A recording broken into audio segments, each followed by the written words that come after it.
नमस्कार साथियों, जय हिंद। मैं सौरभ सिंह स्वागत करता हूं आपका आपके अपने परिवार रोजगार with Ankit teaching YouTube channel पर। साथियों, सीटेट की परीक्षा बेहद नज़दीक आ चुकी है और आपको ज़रूरत है एक छोटे से क्विक रिवीजन की हर एक टॉपिक की। इसलिए मैं हर एक टॉपिक की शॉर्ट वीडियो आपके लिए लेकर आता हूं। और मैराथन का सिलसिला आपको मालूम है कंप्लीट हो चुका है और लगभग चल रही है जो पेंडिंग मैराथन है। आप लोग बेहतर तरीके से तैयारी भी कर रहे होंगे, तैयारी आपकी हो चुकी होगी। जैसा कि आप बोर्ड पर देख पा रहे हैं, आज हमारा टॉपिक है न्यूटन के गति के नियम और इसको बेहद ही कम समय में एक शॉर्ट वीडियो के माध्यम से एक क्विक रिवीजन दूंगा मैं आपको, जिससे आप बहुत आसान तरीके से चीज़ों को रिकॉल कर पाएं। चलिए, न्यूटन की गति के नियम के बारे में अगर हम बात करते हैं तो मेरे मित्र सबसे पहले बात आती है कहीं ना कहीं बल की। तो बात करते हैं बल क्या है, फोर्स क्या है। अगर हम फोर्स के बारे में बात करेंगे तो फोर्स यानी कि बल है। अच्छा, अगर हम इसको बहुत कम शब्दों में कहें तो सीधी सी बात, इसको हम जानते हैं पुश और पुल के नाम से। पुश और पुल के नाम से यानी कि खींचना या धकेलना, खींचना या धकेलना, यही तो बल कहलाएगा। ठीक है मेरे भाई।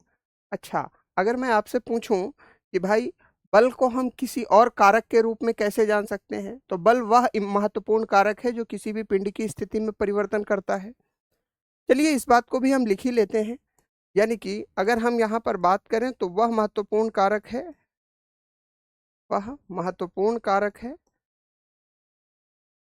जो किसी भी पिंड की स्थिति में परिवर्तन करता है, जो किसी भी पिंड की स्थिति में परिवर्तन करता है, पिंड की स्थिति में परिवर्तन करता है, स्थिति में परिवर्तन करता है।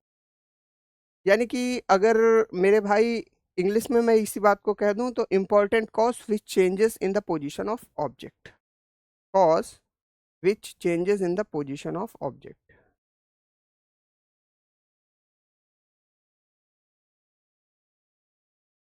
Position of object. अच्छा, अब यहाँ पर एक चीज ध्यान देना, पोजीशन ऑफ ऑब्जेक्ट की बात अगर हो रही है तो पोजीशन कुछ भी हो सकती है। वो रेस्ट पोजीशन भी हो सकती है और आपकी डायनेमिक पोजीशन यानी कि मोशन स्टेट भी हो सकती है। अगर मोशन में है तो रेस्ट में ले आएगा, रेस्ट में है तो मोशन में ले आएगा। अब अगर न्यूटन के गति के नियमों के बारे में बात कर रहे हैं तो सबसे पहली बात तो हमें न्यूटन के फर्स्ट लॉ के बारे में करनी होगी। तो न्यूटन के फर्स्ट लॉ के बारे में अगर हम बात करें, न्यूटन फर्स्ट लॉ क्या होता है, तो आपको मालूम है मेरे दोस्त, इसे हम कहते हैं लॉ ऑफ इनर्शिया। क्या कहते हैं? लॉ ऑफ इनर्शिया यानी कि जड़त्व का नियम, जड़त्व का नियम।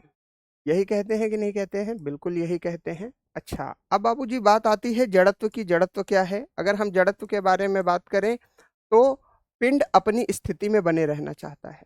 पिंड अपनी स्थिति में ही, पिंड अपनी स्थिति में बने रहना चाहता है। ठीक है, स्थिति में बने रहना चाहता है, बने रहना चाहता है, रहना चाहता है। ठीक है। अब देखो, उदाहरण के तौर पर मैं बात करता हूं कि मान लीजिए पिंड अगर गतिज अवस्था में है तो वो गतिज अवस्था में ही रहना चाहेगा, विराम अवस्था में है तो विराम अवस्था में ही रहना चाहेगा। इसी को हम जड़त्व कहते हैं। अच्छा, अगर हम यहाँ पर बात करें तो जड़त्व की खोज किसने की थी मेरे भाई? जड़त्व की खोज गैलीलियो ने की थी। किसने की थी? गैलीलियो ने की थी। जड़त्व सबसे पहले खोज किसने की थी?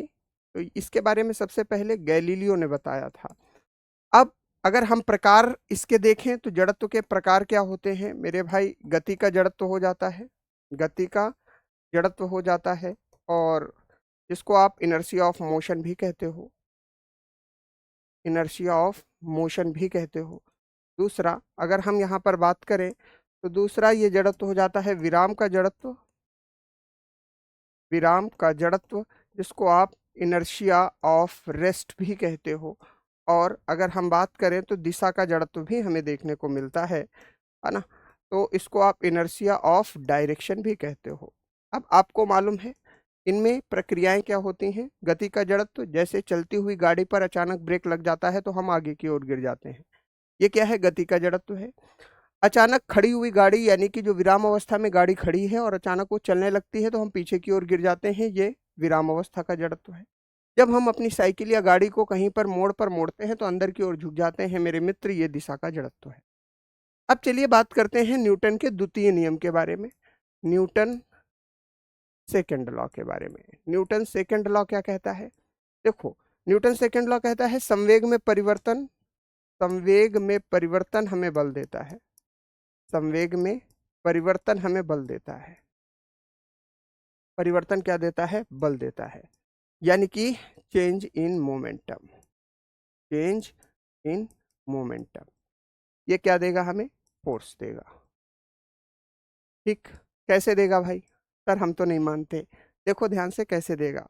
अगर हम बात करें तो संवेग हमको पता है, संवेग क्या होता है। संवेग के बारे में अगर हम बात करें तो ये होता है P बराबर mv। अब इसमें चेंज की बात कर रहा है तो delta P by delta T, क्योंकि किसी भी चीज में परिवर्तन होगा तो वो समय के आधार पर होगा। ठीक है, हमने क्या लिखा? m delta v by delta T. अब आप यहाँ पर अगर बात करोगे तो ये होता है किसके बराबर? a के बराबर। तो क्या हम इसको ma लिख सकते हैं, जो कि होता है फोर्स के बराबर। चलिए, फोर्स को हमने समझ लिया तो फोर्स की थोड़े से यूनिट्स और डायमेंशंस को भी समझ लेते हैं। फोर्स की यूनिट क्या है? Unit of force. जल्दी से आप कमेंट करके हमें बता देना, है ना। एसआई यूनिट के बारे में बात करें तो न्यूटन हो जाएगी, बिल्कुल हो जाएगी। और सीजीएस के बारे में अगर हम बात करें तो डाइन हो जाएगी। याद रखना, आपके लिए एक इम्पॉर्टेंट पॉइंट ये है कि 1 न्यूटन में 10 की घात 5 डाइन होती हैं। ठीक है भैया, कोई समस्या है यहाँ तक? डायमेंशन लगे हाथ बात कर ही लेते हैं। विमा क्या होगी? mlt-2। mlt-2 ये तो हो गया न्यूटन का सेकेंड लॉ, एक ब्रीफ जानकारी के रूप में आपको मालूम है। ठीक, अब अगर हम यहाँ पर बात करें तो बात आती है किसके बारे में? इम्पल्स के बारे में भी। तो इम्पल्स क्या कहता है? इम्पल्स हिंदी में इसे आवेग कहते हैं। तो कोई भी बल जब बहुत अल्प समय के लिए किसी पिंड पर कार्य करता है उसे इम्पल्स कहते हैं, यानी कि कम समय के लिए कार्य करता हुआ बल। कम समय के लिए बल किसी पिंड पर कार्य करता है। बल किसी पिंड पर कार्य करता है। पिंड पर कार्य करता है।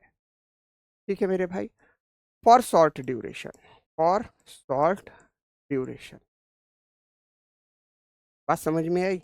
अगर हम यहाँ पर बात करें तो इसको जे से दर्शाया जाता है। इसका फॉर्मूला होता है F इंटू टी। क्लियर हो गई बात? अब हम बात कर लें न्यूटन के आखिरी और अंतिम नियम के बारे में, और यहाँ पर हम अपनी वीडियो को पूर्ण करेंगे, क्योंकि न्यूटन की गति के नियम ही हमें समझाने थे। तो Newton's third law of motion.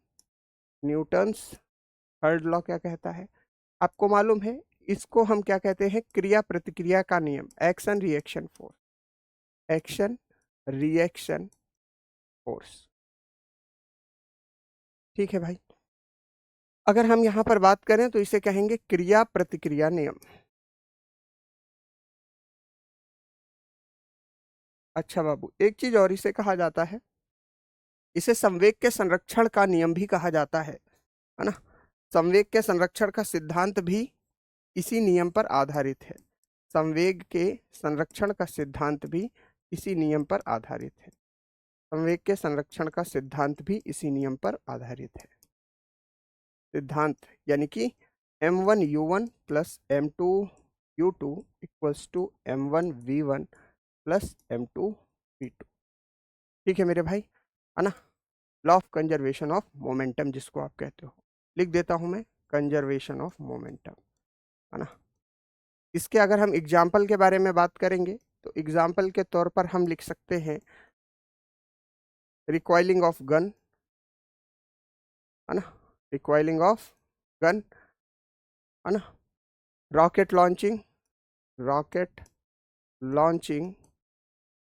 और अगर हम बात करें तो स्विमिंग, स्विमिंग यानी कि तैरना आदि, ना। कई एग्जाम्पल हैं, कुछ एग्जाम्पल मैंने आपके सामने रखे। तो मेरे मित्र, ये था एक छोटी सी जानकारी न्यूटन के गति के नियम के आधार पर जो मैंने आपके सामने प्रस्तुत की। आशा करता हूं आपको ये वीडियो अच्छी लगी होगी। आपका जो भी डाउट है कमेंट बॉक्स में जरूर बताइएगा, या आपको वीडियो कैसी लगी जरूर बताइएगा कमेंट बॉक्स में। धन्यवाद, नमस्कार, राम राम, जय हिंद।